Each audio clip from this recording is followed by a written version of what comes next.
जय जय जय जय शाश्वतम् आदिनाद ब्रह्म ओंकार शाश्वतम्। शिव जी के समीप गई, हंसकर उन्होंने पूछा, देवी आपने कैसे परीक्षा ली, जरा मुझे भी तो बताइए। उन्होंने तुरंत झूठ बोल दिया, कछुन परीक्षा लिन्ह गुसाई, किन्न प्रणाम तुम्हारे ही नाई। हे गुसाई, मैंने कोई परीक्षा नहीं लिया, मैंने भी वही किया, जय सच्चिदानंद जग पावन। ऐसा कहा, झूठ बोल दिया, सीता जी का रूप बनाया। भोलेनाथ ने ध्यान में देख लिया, कहते हैं यही तन सती ही भेंट मोहिनानी, शिव संकल्प किन्न मन माही। देवताओं ने ताली बजाई, पुष्पों की वर्षा की। सती जी ने पूछा कि ये क्या हो रहा। बोली कोई बात नहीं, आप कैलाश चलिए। गोस्वामी जी ने लिखा, जलु पयसरी सबिका देखूं प्रीत की रीत भली, बिलग होई रस जाय, कपट खटाई परत। जल पय सरस बिकाए, पानी भी दूध के भाव बिकता है यदि दोनों को मिला दिया जाए। यदि उसमें खटाई डाल दी जाए तो फटे हुए उस पनीर का तो भाव है, इस पानी का कोई भाव नहीं। दूध अलग हो जाए जल से तो दोनों का भाव अलग अलग हो जाता है।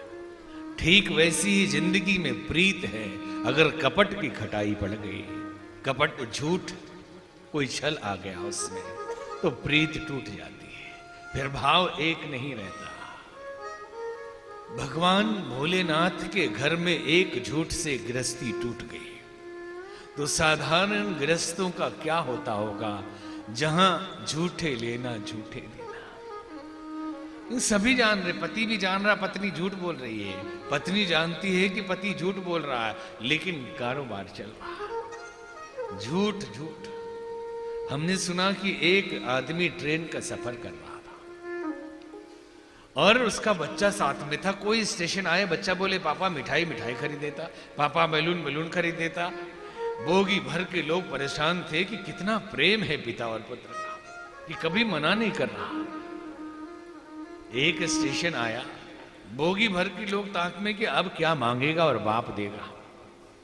जैसे ही लड़के ने कहा समोसा, बाप ने कहा बकवास बंद करो, कुछ नहीं मिलेगा। बोले नहीं मिलेगा, बता दूंगा टीटी को। तो लोगों ने कहा क्या छुपा रहा है कि बताने की धमकी देता है। उन्होंने कहा कि ये क्या बताएगा, मैं ही बता देता हूं। ये कितने साल का है? बोले 5 साल का बच्चा होगा। ये 5 साल का बच्चा नहीं, 18 साल का बौना है। मैंने इसकी हाफ टिकट खरीदी थी, तब से ये धमका रहा है कि मिठाई खिलाओ नहीं तो उम्र बता दूंगा, टीटी को उम्र बता दूंगा। आधे टिकट का बचाने के चक्कर में 4 टिकट खा चुका है। एक झूठ छुपाने के चक्कर में न जाने हम कितने झूठ बोल जाते हैं। सच बोलने वालों को टेंशन कम होता है, क्योंकि याद नहीं रखना पड़ता कि क्या बोला था। झूठ बोलने वाले को याद रखना पड़ता है कि सवेरे क्या बोला था, कहीं सच न निकल जाए। इस संसार में झूठ बोले बिना तो जिया जा सकता है, सच बोले बिना नहीं जी सकते। अगर जी सकते हैं तो एक दिन दिन भर झूठ बोलते रहना, देख लीजिए जी लेते हैं या नहीं। भूख लगी हो, मां से कहना नहीं खाना है, भूख नहीं लगी। सामान खरीदना हो, बाजार जाके कहना नहीं खरीदना। केवल झूठ झूठ बोलो एक दिन, और आप सत्य हमेशा बोलते रहिए, कोई दिक्कत नहीं होगी। मनोवैज्ञानिकों ने विश्लेषण किया कि आखिर इंसान झूठ क्यों बोलता है, तो उनका निर्णय यह निकला कि भय के कारण झूठ बोलता है। पति ना नाराज हो जाए इसलिए ऐसे बात बना के बोल दो, पत्नी ना नाराज हो जाए इसलिए कुछ और बोल दो, पिताजी ने नाराज हो जाए बच्चा झूठ बोलता है, शिक्षक ने नाराज हो जाए विद्यार्थी झूठ बोल जाते हैं। भय के कारण झूठ बोलते हैं। यदि एक बार साहस कर ले, सच बोल जाए, कोई दिक्कत नहीं। थोड़ी देर के लिए नाराजगी होगी, लेकिन विश्वास हमेशा के लिए बना रहेगा। नहीं तो यहां झूठ झूठ। और जब से ये मोबाइल आया, आदमी है कहीं, कहता बस रास्ते में हो, पहुंच ही रहा हूं, बस आ ही गया। और कहीं बैठे, ऑफिस से निकले नहीं, फोन आया घर से, कहां हो? गाड़ी में हूं, आ रहा हूं। बोले हॉर्न बजा के बताओ। अगर गाड़ी में है तो हॉर्न बजा के दिखाइए। जल पय सरिस बिकाए, देखो प्रीत की रीत भली। भगवान भोलेनाथ सती जी के साथ कैलाश पर्वत पहुंचे, समाधि में लीन हो गए। सती जी बहुत दुखी रही। उन्हें यह आभास रहा कि मेरी झूठ और मेरा सीता जी का रूप बनाना, उसने भगवान को कष्ट पहुंचाया है। बहुत दुखी होकर नारायण को याद करती है कि हे प्रभु, आपके चरणों में यदि मेरी सच्ची प्रीत है तो मेरा ये शरीर अब न रहे। जिस शरीर से मैंने सीता जी का रूप धारण किया, जिसका परित्याग भोलेनाथ ने कर दिया, वो शरीर मैं भी नहीं रखना चाहती। यही विधि दुखित ब्रजेश कुमारी, अकथनीय दारुण दुखभारी। बीते संबत सहस सतासी, बीते संबत सहस सतासी, बची समाधि शंभु अविनाश, बची समाधि शंभु अविनाश। राम नाम शिव सुमिरन लागे, जय हो। राम नाम शिव सुमिरन लागे, जाने सती जगतपति जागे, जाने सती जगतपति जागे। जाई शंभु पद वंदन कीना, जय शंभु पद वंदन की। सन्मुख शंकर आसन दीना, सन्मुख शंकर आसन दीना। बीते संबत सहस 87,000 साल गुजर गए। शिव जी ने समाधि तोड़ी, राम नाम का सुमिरन करने लगे। ये सुनकर सती जी को लगा कि प्रभु जाग गए। गई, भगवान ने बैठने के लिए आसन दिया। तभी देखा आकाश मार्ग से देवता लोग कहीं जा रहे हैं। पूछा सती जी ने, भोलेनाथ ये सब कहां जा रहे हैं? बोले आपके पिताजी के यहां जा रहे हैं। ये सब कनखल हरिद्वार, वहां एक महायज्ञ हो रहा है, उसी में जा रहे हैं। बोले हम नहीं जाएंगे। तो निमंत्रण आया नहीं तो कैसे जाएंगे?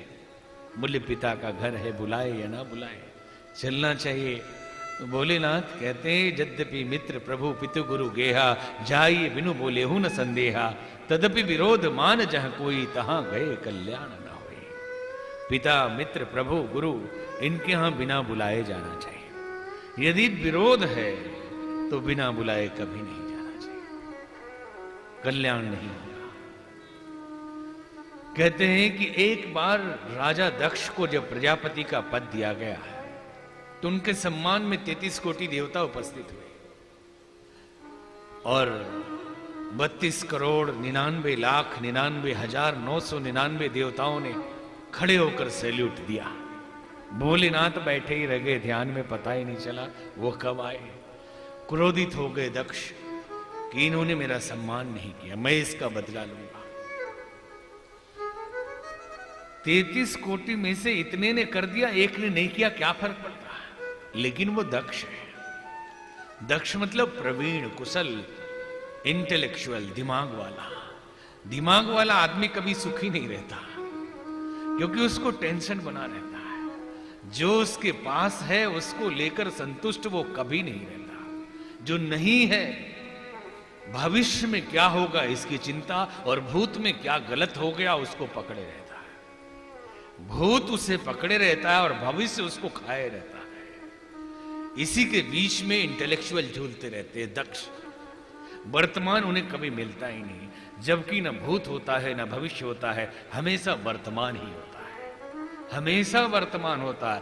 भूत भविष्य तो बोलने के शब्द हैं, न कोई भूत नाम का चीज है और न ही भविष्य नाम की कोई चीज है। हमेशा हमारे लिए तो वर्तमान ही है, हम जो जीते हैं वर्तमान में जीते हैं। इसीलिए तो किसी ने लिखा कि past is history and future is mystery, present is a gift. अंग्रेजी का एक शब्द प्रेजेंट, स्पेलिंग सेम है, दो अर्थ है इसका, प्रेजेंट और प्रेजेंट, स्पेलिंग सेम है। एक का अर्थ है उपहार और एक का अर्थ है वर्तमान। वो गिफ्ट है, वर्तमान भी है। तो वर्तमान का उपयोग दक्ष लोग नहीं कर पाते। एक जगह गए, सेठ जी आए, सेठानी जी आई, बड़े खुश थी गृहिणी। हमने कहा कि लगता है व्यापार में फायदा हुआ है। बोले हाँ बाबा 30 लाख का फायदा, होंगे आश्रम के लिए कुछ मिलेगा लग रहा। तभी पतिदेव आए मुंह लटकाए हुए। हमने कहा क्या बात है? बोले बिजनेस में घाटा हो गया 30 लाख का। हमने कहा अभी तो आपकी पत्नी बोल के गई 30 लाख का फायदा हुआ है और आप कहते हैं 30 लाख का घाटा हो गया। तो दोनों का व्यापार अलग अलग है। बोले नहीं एक ही है, मैंने सोचा था 60 लाख का फायदा होगा, सिर्फ 30 लाख का फायदा हुआ, तो हो गया ना 30 लाख का घाटा। मैं टेंशन में सो नहीं पा रहा हूं कि 30 लाख का घाटा हो गया।